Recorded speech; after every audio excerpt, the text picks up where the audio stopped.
Hey guys, it's Susie here, and I'm going to be presenting on Chapter 11 of Teaching Students with Special Needs in General Education Classrooms, Part 2. So this should be following Kristen's video and going right before Julie's.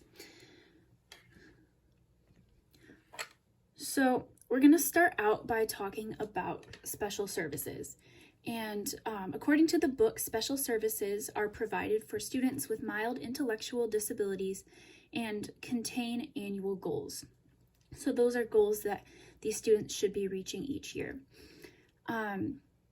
They provide instruction in reading, math, oral and written language, vocational preparation, and other types of transition services. They're provided by resource teachers and special education teachers. And students who utilize special services are included in general education to the maximum extent appropriate. That means that these students are not in special education classrooms all day, but are in the general education classrooms as much as possible. So let's go to habilitation. Habilitation is the major approach, meaning the most commonly used approach to the education of mainstream students with mild intellectual disabilities.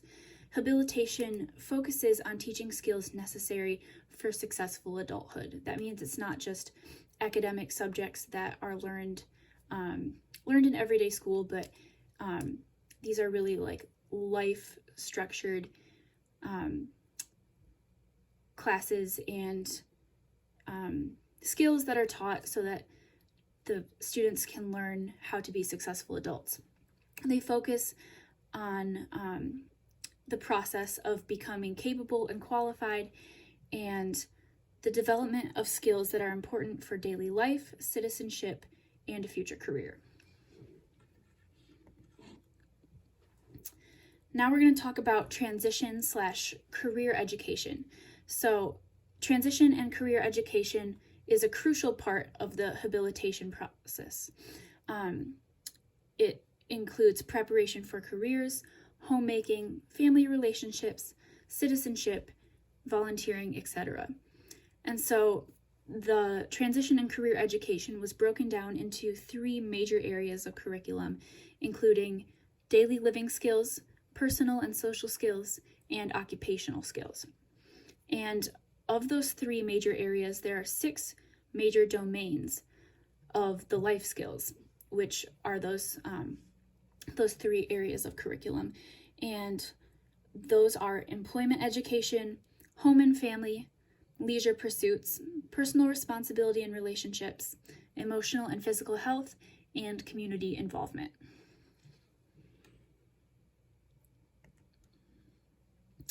And furthering our talk about transition and career education, this list here kind of outlines the different aspects of career education that are taught at the different age levels.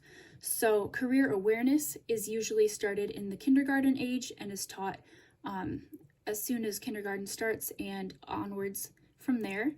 Career exploration usually begins being taught in the 6th grade and upwards from there.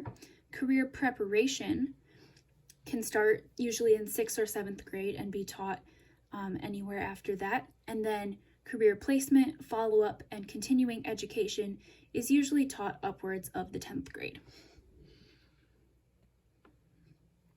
Now we're going to start talking about functional skills. And those are skills that are required for the satisfactory performance of everyday life tasks. This education needs to go beyond textbook and workbook pages.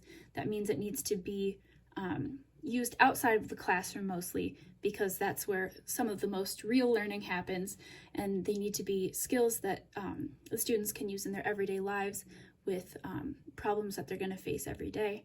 And so using tool subjects to solve problems of everyday life is extremely crucial for developing important functional skills. One of the ways that teachers can best teach functional skills would be the unit approach. And I think the unit approach is super cool And it's really special because it is the teaching of instructional units that allow the teacher to present functional academics in a meaningful context. So that means there's not only the learning that you do inside the classroom, but you can easily take it outside of the classroom for the best type of absorbing of the information. So units can be adapted for various skill levels and age groups. So that means that you can teach the same type of unit and lesson to students of all different ages and adapt it differently so that each age group and skill level can understand it the best. So I thought this was a really good example that was given in the book, and the unit itself was called Becoming a Consumer. And the words becoming a consumer can mean a lot of different things. It's a very broad umbrella of the meaning that you can give it. So it outlined the different things that you could teach about becoming a consumer so that each age group can understand it successfully.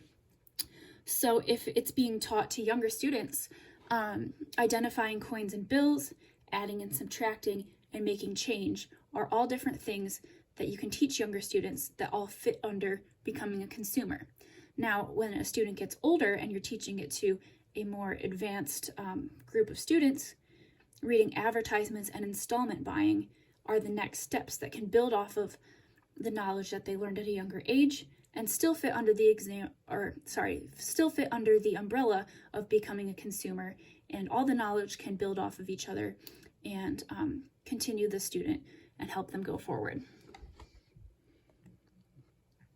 So next, the book laid out a bunch of functional practice activities, and these are some really helpful ones that that teachers can do to help their students with reading.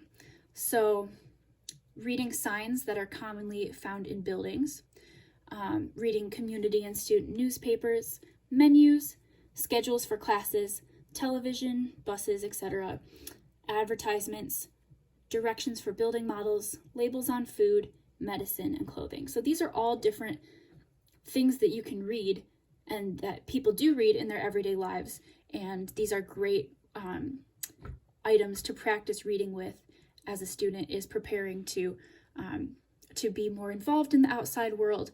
And these are just things that people read every day and are great when practicing for reading. The next category is functional practice activities, and these are writing ones. So these are different examples of things that you can practice writing with.